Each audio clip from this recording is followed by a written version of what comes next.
Hello and welcome to Raptors Today. Randy Urban with Sherman Hamilton and Paul Jones talking about the Raptors win over the Brooklyn Nets by 30. Wow. Raptors playing good basketball, 18-16 over their last 34 after that 8-31 start. That's a pretty good sample size, right? That's like almost half the season. Yeah. And you're 2 games above 500. You haven't had everybody in the lineup consistently, even through that period. You've won more games on the road. Yep. I think it points to some real, true, deep-rooted optimism for next year, just at least in my eyes. Well, I mean, there was a while there at the beginning of the season where they're going to get a win on the road. And now, they're getting on the road and they're winning games. And Orlando Robinson, Sherm, started out great, 23 points in 24 minutes. This kid has been, I think he's proven that he's an NBA player. Yeah, he's done a very good job at being consistent at what he does. And when you're trying to, I think, crack into the league to be a staple on a roster, you have to show that it's not a here and there thing. It's something that you can do repetitively when called upon. I like his energy. I like the fact that he's willing to go down there and throw his body around. I also like the fact that he can do that. He can stretch you out and shoot the three. But he operates primarily around the basket. I really, really have enjoyed his passing, his ability to run offense and play out of that high post, middle of the nail area. But he's doing a very good job just showing that he can be a part of a roster. And on the depth chart, you can count on him to do some things. So he's not going to be a starter. However, he's a rotation Shot guy. ready, too. Like he doesn't make any mistakes, really. What I like is the fact that in an era where everybody's like, oh, your big has to be a stretch or whatever, he's shown just enough of it, but there's a classic big man side to him. Playing, as Sherm said, playing in the paint, passing the ball, not afraid to get on the glass. And you look at him down there, the way he moves and the way he plays, it does speak of traditional big man. Jump hook, he'll drop step you. He'll crab dribble you into the lane. Like those are things that we don't see a lot now. And there's still, in my eyes, there's still a place in the game for them. And he brings that. He doesn't really jump out at you as the most athletic big man either, but he just knows how to play. He knows how to right? play. Yeah. Anybody else jump out from you last night's game, Sherm? Not necessarily jump out at me, but I mean, I like the fact that Jamal Shead's still doing what he's doing. Yeah. He's being consistent. He's he's hitting the floor knowing his assignment. Yeah. And he's executing it well. And I like the fact that he's constantly getting a better gauge on the balance of his offense as opposed to setting the table for everybody else. I love the way his shot has progressed throughout the course of this season. He's shooting with confidence. And in watching that game against Brooklyn, I was just thinking to myself, we compared him to Fred a lot in terms of size and the way that he kind of orchestrates things. However, one thing Fred did was he started to, instead of creating space this way, he created space that way. He stepped back from the three-point line, shot the ball higher, and that gave him an advantage in terms of being able to go by people now when they got too close. And Shead is more athletic than Fred. He's quicker, he's more explosive, he can get to the basket, and he can elevate and absorb. Fred could absorb, but it would be at a lower level. And I think once Jamal starts to understand, the more he backs him up and makes threes, is the more space he has to explode by. Do you think of, I don't even think of him as a rookie anymore. No. I don't. That's I true, don't. yeah. And I think, and I say this all the time, give me a 4-year player, because now, and again, we're going to go over this again with Jamal Shead, 4-year player, high-level program, elite-level coaching. Before he got here, you're starting that race a little bit ahead of a one and done. Right. And I don't think of Jamal Shead as a rookie anymore. He's learning. I mean, he's still learning. I'm not taking that part and throwing it out, but he's starting from a different place. And he is shooting the ball better. Okay, I need to work on my shooting, but I've got the basics down. I know what I should be doing as a point guard for this team, both ends of the floor. So I look at him and he's a rookie, but I don't see him as a rookie. I see him advancing over the course of his And even in first those year. highlights, you see the game slowing down for him, right? He's got that mid-range game. He's got the floater game, which, as a smaller point guard you have to have. Fred didn't really have that. Fred liked to go pretty much all the way to the cup, but I really think that floater is a super weapon to have. Well, it's a weapon that you can incorporate into your game when you're very aware. Yeah. Because it's a touch shot. Yeah. It's a tough And a lot of shot, too. times it takes off-season work to figure out when to shoot it and how to shoot it. And I think what we've seen from Jamal is he has the touch on it. It's more of an explosive push Yes, as opposed yes. to necessarily a floating shot. But he's so athletic and powerful that he gets off the ground quick and he can shoot that ball very quickly, but he gets it off before the big comes to help and the guy behind can't get to it. So it's the timing of it's very good. But I just like his ability to adapt and learn, and you see the improvement almost immediately when he hits the floor. He gets that thing up on the rim, Yeah. and I am surprised when it does not go in. Right. I Gives it am. a He chance. just, like as Sherm said, the push Yeah. with the touch, and it'll sometimes hit the front rim, crawl over, and you're waiting for it to come down as a rebound, and it drops. Yeah. And Jonathan Mogbo had a great game as well, and he spoke after the game along with Jamal Shead. Let's hear from them now. I think you did amazing. I think you got the chain for a reason. 16, 7, and 5. What was your plus minus? Let me see. +9. That's elite, bro. That's elite. I'm proud of you. Good one. Your first chain of the season? Thank you, Mo. Yeah, elite, bro. Elite. What have the guys been able to give you that have allowed you to be so successful in that role? Just talk to me. I've had a couple of turnovers where I'm trying to pass to JB and he'll come to me and be like, hey, I'm sliding down on that one. If you do it again, I'll be in this spot. Just little communication like that. And, it goes a long way and it helps me a lot. And it also puts them in positions to score. So, it's a lot of assists, but it's also my teammates making shots. So shout out to them. Encouragement. Like Maul said, with BI, Temp, Quig, Yak, everybody, just encouraging us, the young guys. So, that's, as young guys, young rookies, that's what we look up to. So, just going out there every night, having, confidence and with the coaching staff. So I feel like that plays a long way with it. I know you call you guys, what is it, Triple J's? Yeah, something like that, yeah. Is there a commitment that the Triple J's make to each other each and every night to make sure that you're showing up for each other during games? Just be with each other. If someone makes a mistake, just encourage, because at the end of the day, we're all we got. So and I feel like everyone does a good job encouraging, but I feel like, Jamal, Jacoby, the funny thing is I sit between them in the locker room, so, they kind of try to bully me, but, it doesn't really happen. But, just the small stuff, kind of builds chemistry on the court and, off the court too. Transactional news, Cole Swider's in, Colin Castleton is out. Sherm, after his second straight 10-day. Obviously, the Raptors would have had to guarantee him for the rest of the season had they want to keep him around. Are you a little surprised that they didn't keep him around? I thought he played pretty well.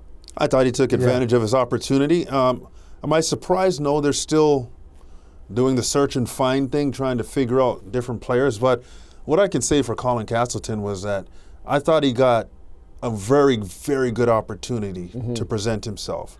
He got to start. He got to play significant minutes.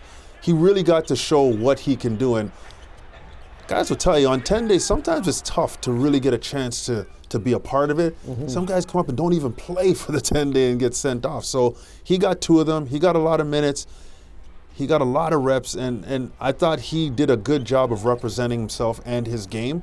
And I thought he was tough, too. I thought it would have. Not afraid at all down Yeah. there. Not afraid to mix it up. I think at all that's down it. there. He's not afraid. I don't know if he's a physical player, but he's not afraid to go there. And his frame would indicate different, but he's shown that he's willing to engage. So he did a good job. And I just, sometimes you wish for these guys that they get to finish the season because it could look so much different for them if they stick around and have that on their resume. But if, in that same vein, if the organization thinks you did a good job and they've got a good gauge and a good measure on you, and they let you go, that doesn't mean they're done with you. Right. That means, let's take a look at somebody else. We know what we have with this guy, or know what we got, or we know what we could bring back with him. So, and I agree too. I thought he worked hard. There were mistakes. The game is different at a different level, but he worked hard.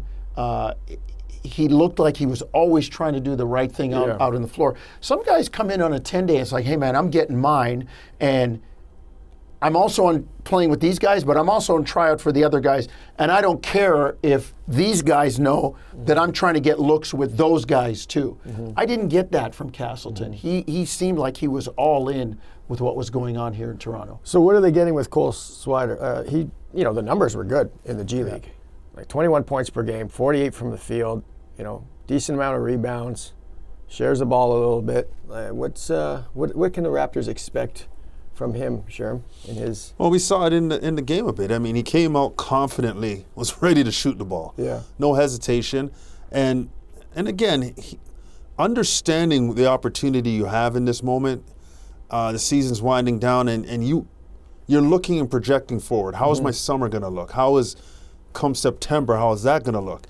And I think for a guy like Swider, he comes in, he understands, has probably been informed and seen that this organization gives people opportunities. They're not necessarily about the college you went to. They're not about the cachet behind it.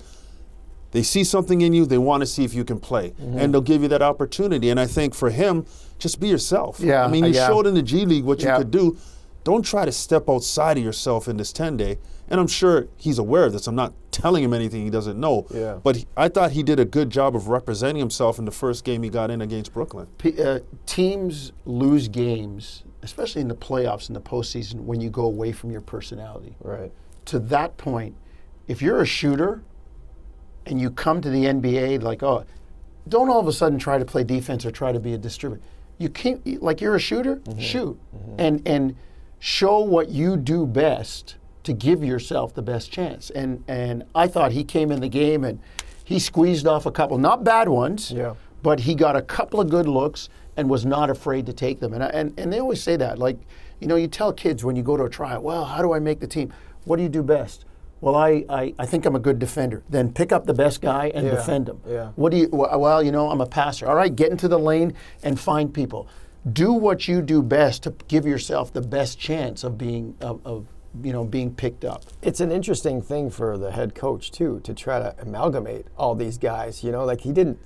Coach Darko didn't sign up for 41 10-day guys coming in and trying to get a look. That's difficult work. The good thing is, the NBA, and outside of the terminology, there's a lot of uniformity in stuff that's run, the way it's run, the way the game is played right now. So, I mean, listen, if we went out and played pickup in the schoolyard, we'd figure it out. Oh, this guy passes. Oh, this guy can shoot it. Man, that guy can rebound. We'd figure it out.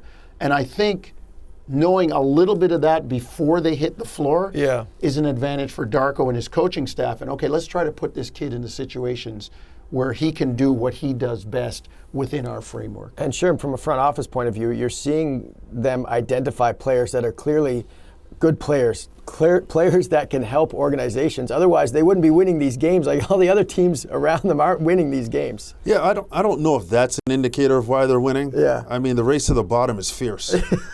and some teams are just doing it better. Right. So, but I will say this organization does a very good job at identifying talent.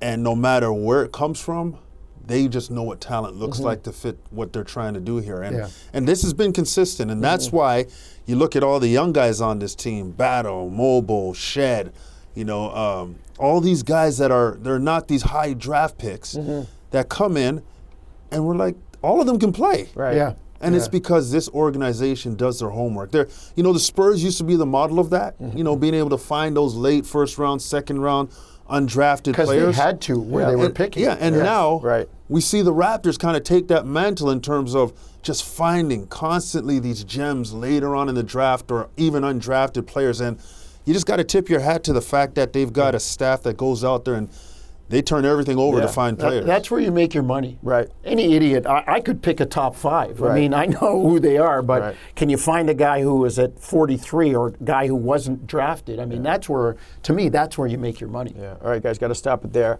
Head coach Darko spoke after the game. Let's listen to him now. I was really happy with the energy. There is no such a thing as substitute for effort. when you play with a lot of energy, when you play for each other, when you connected like our group is, this is the outcome. You're gonna go out there and you're gonna really make it hard on the opponents. That does not guarantee that you're gonna win, but it really gives you really good chance to make it hard on the opponent. And that depending what you're doing on offense, which we did really good tonight with 3-4 assists, moving the ball, sharing it, playing together. I was really satisfied with all the guys that touched the floor today and then played as a group. There was moments out there where you could see Scotty kind of coaching the guys in game. To have that leadership show up, especially at this point in the season, how vital is that to set the tone for the rest of the locker room? Everything that Scotty does is very important for us, and we as a team, we go as far as Scotty goes, and I'm encouraging him, and he's our leader. He sets the tone on defensive end. He sets the tone with the way he plays, with ball movement, with just force, and he's constantly improving in all the aspects of his game. He's putting a lot of work in, and we see a lot of growth in his game. And that just rubs off for the rest of the team when they see him, the way he works, the way he leads, how hard he plays. That sets the tone for everybody. Hey, it's JYD. Thanks for watching the Raptors YouTube channel. Check out our latest videos and subscribe for more. Taken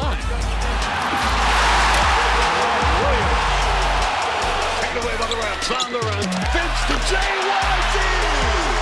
Beautiful pass. Chuck, one of the things I'm noticing about this start.